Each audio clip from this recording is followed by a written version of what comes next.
À Ambohimanga, on raconte qu'un tombeau royal a déjà avalé un homme vivant. Ce soir-là, Liva, un jeune maçon, est payé pour le réparer.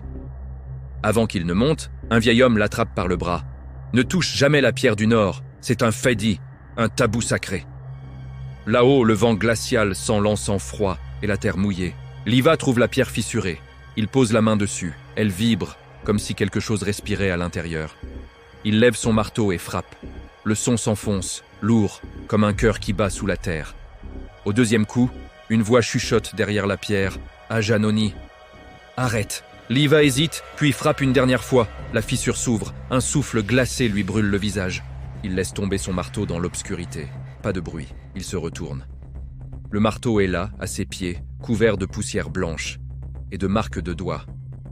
À l'intérieur du tombeau, un nom se grave sur une dalle. Liva, avec la date du jour. Le lendemain, le tombeau est intact. Liva a disparu.